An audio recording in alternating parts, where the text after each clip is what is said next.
Start recording. Okay.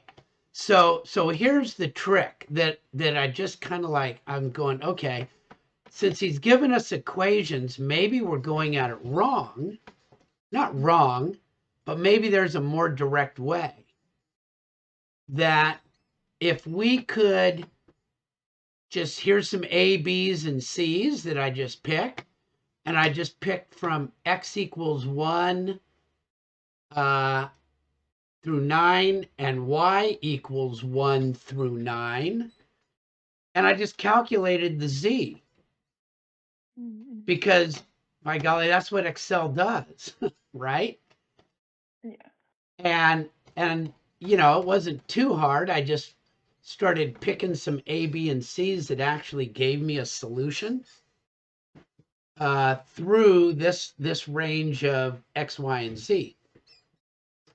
And so this is eminently programmable, right? You could program these, and then in any program that will take in points, these become our XYZ points of the surface. And as an example, I popped them into Revit because I know how to do it in Revit.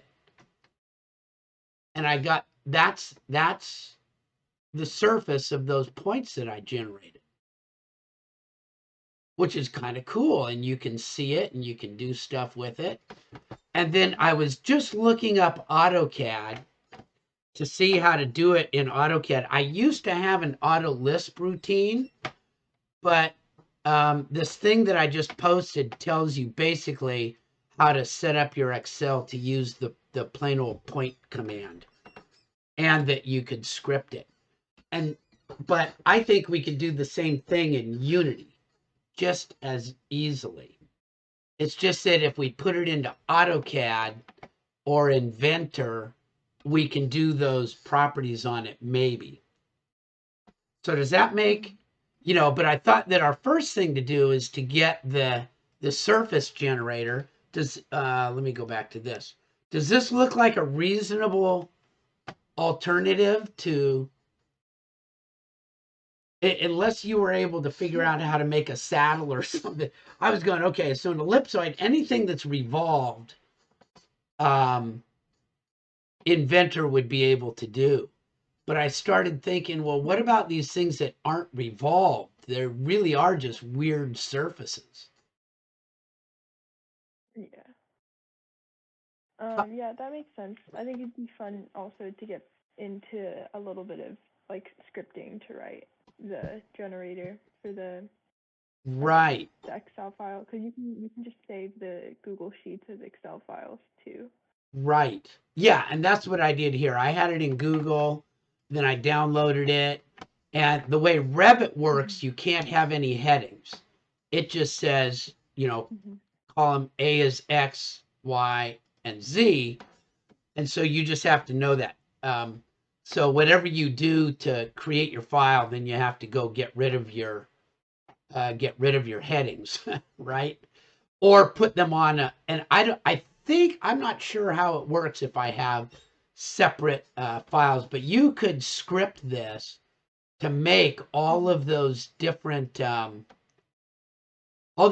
things, because I mean, I do know how to do a little algebra, and I was just able to just solve for Z. Now, some of them might be harder to solve for Z, but I mean, it seems like in Excel, you can just play around and script it until you get a cool thing. What do you think? Does this sound like another way to go, or do you want to keep trying to uh, work with the solids generators in Inventor? I think that sounds good. So is this for like when we move into hyperboloids? Yeah.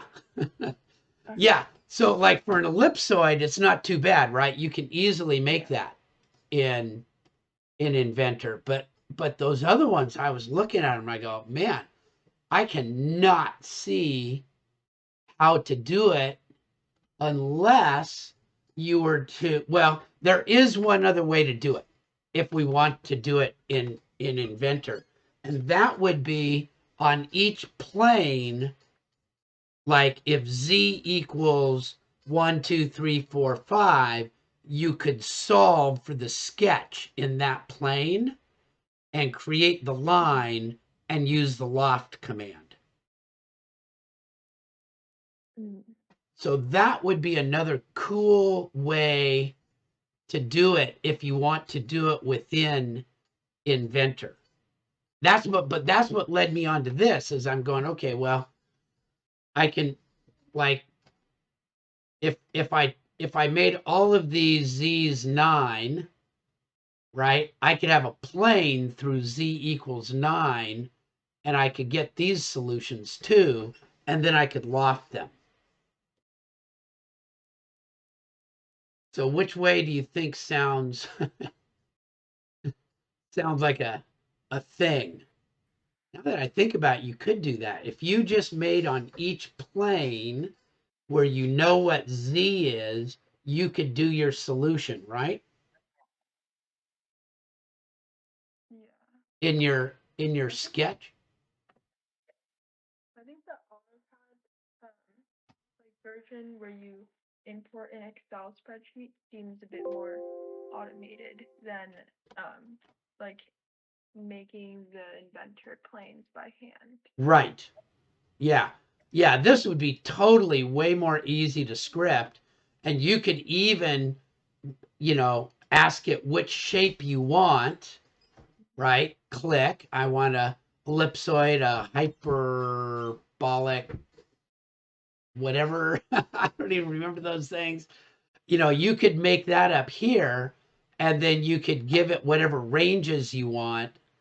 And what was really cool is it helped me is I found, there were obviously some solutions for A, B, and C that weren't working through this range of X and Y. So it was kind of cool.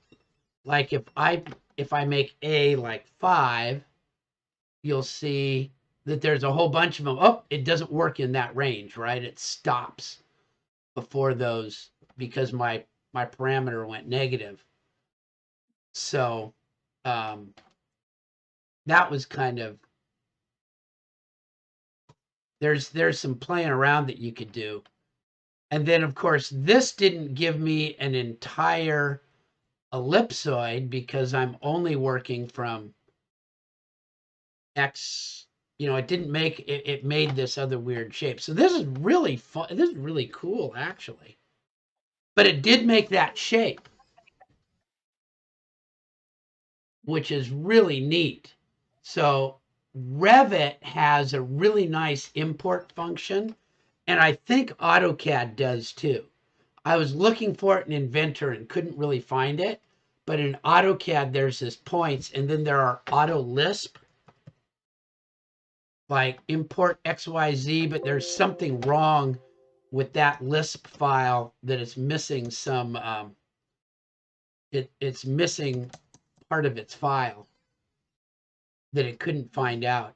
But I've worked with those before where people have given me import. It's called Lisp, LISP, but it's basically just a list of numbers that AutoCAD brings in on a regular basis, and it's set on the points command. Point cloud. Oh, that's interesting. Point cloud. Point.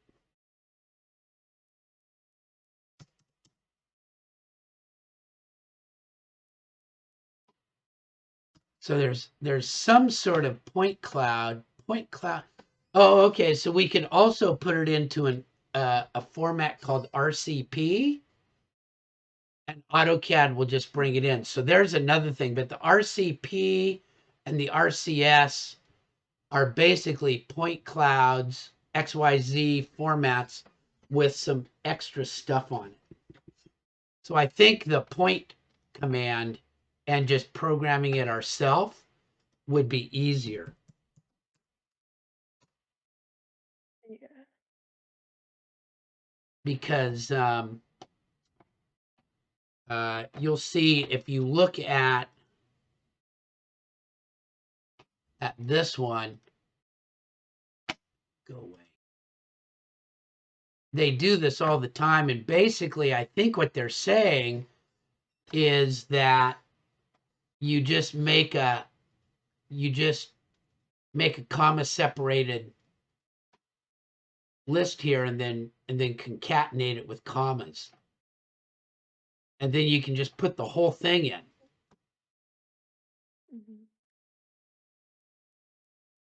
And then you could even make it so that it inserts a circle at that point. That's what I've seen a lot of people do, is they put things in at those points. The main thing is, if we can generate this, Tristan can put it right into the viewer, or we can put it into here and start working with it to see if we can make it a solid or something like that. I'm still not sure how we're going to be able to add and subtract them, but AutoCAD has this thing where it will take a surface and give it some thickness. And then we'll be able to do stuff with it. So we're still not quite there, but we're pretty close. Cool? Okay. So what do you think our next step is going to... Oh, that's kind of... We can extrude an open or closed object to create a 3D surface.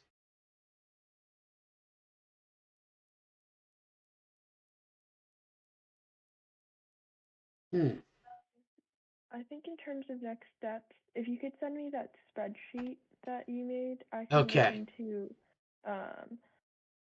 going in and hard programming some of the formulas. That way they're not, because I know like Sheets works similar to Excel, where you can just enter a formula and it'll autofill those spaces for you, but you can also just program it into the back end. Right. So that every time you hit a button or select a function, it'll do it for you. And then just understanding how the formulas work and what kind of points we have to generate, and then experimenting with that in conjunction with AutoCAD. Cool. I don't know why this isn't working.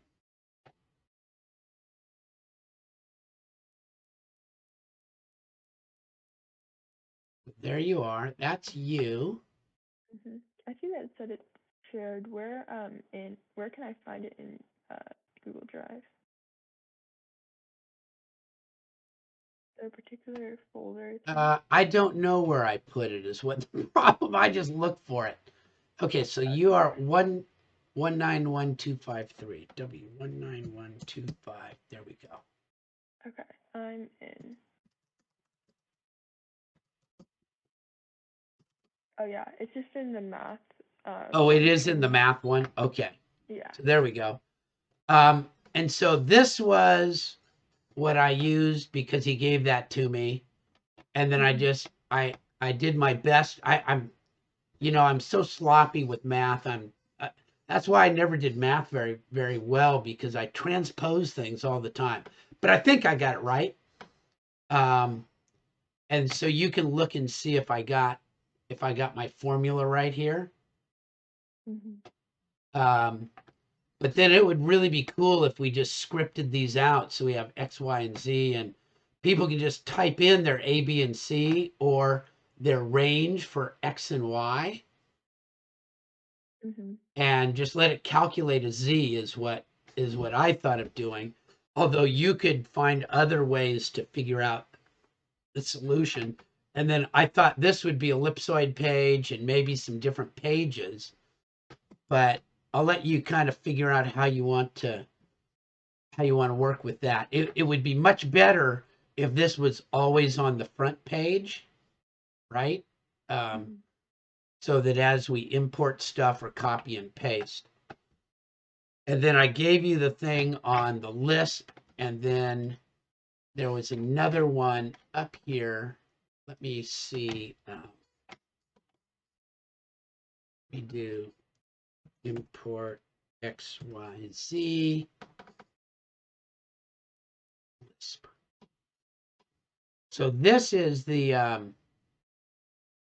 So this is probably a good one right here.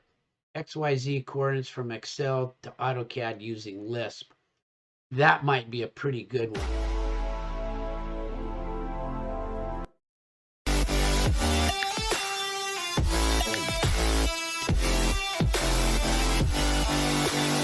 Gee.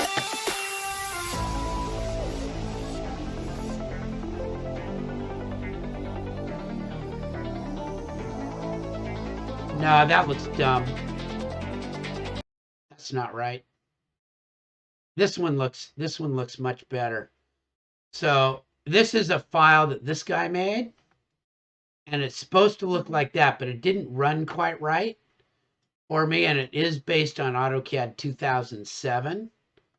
But you might be able to play around with that a little bit too. So I'll put that one in the meeting text.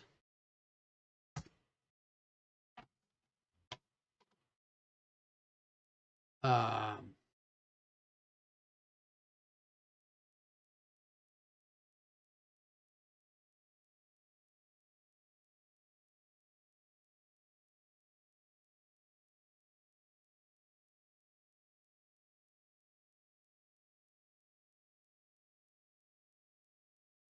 wow, it looks like you can just paste them all right into the AutoCAD toolbar. Interesting.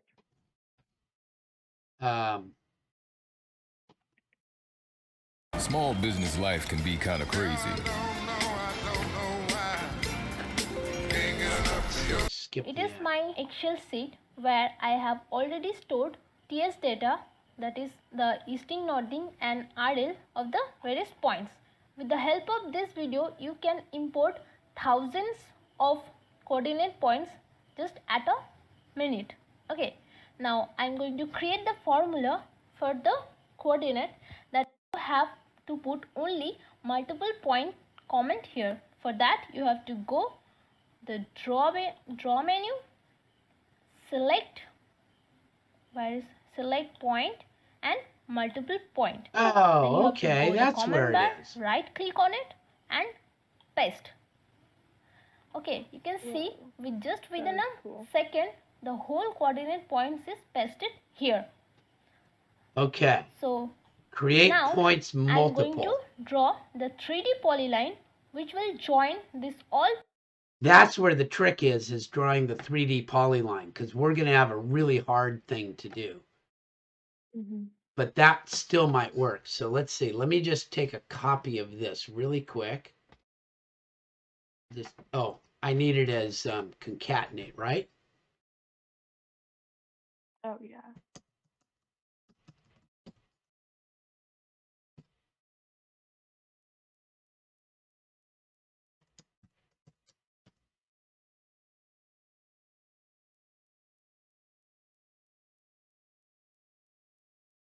Oh, the two strings you ended up combining were the number and the comma. Yeah. Can I concatenate more than one thing? I'm not sure how you do it in the as the sheet or Excel function, but I know you can program a concatenation of a series of strings separated by commas. There we go. Got it.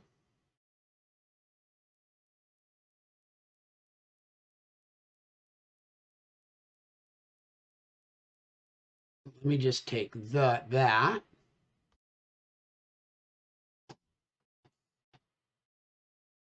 And do home,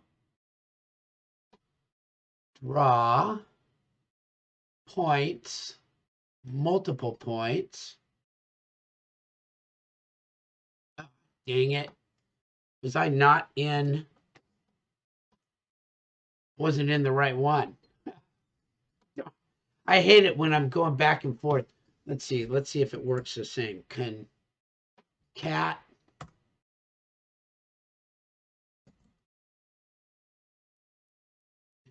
Catenate.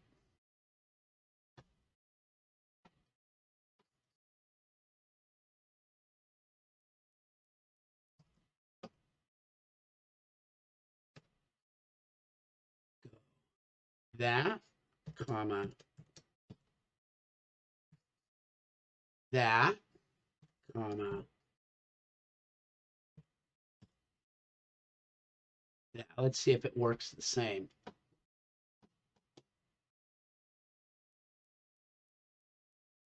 Dang it.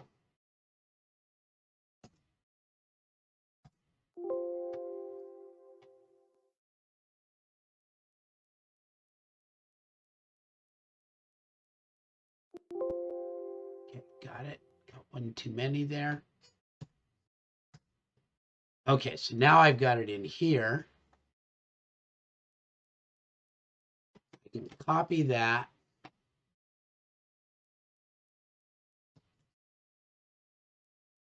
Well, I don't know how she got that in there. Paste. I'm sure. Maybe Well, I'll because let you look that up. You'll figure it out. Yeah. But that's, oh, there they are. They're right over there. They are. They're in there. Oh. There they are. Very tiny. Wow. It did work. That is so cool. Okay. And so we can do that. The trick then is how to make them into a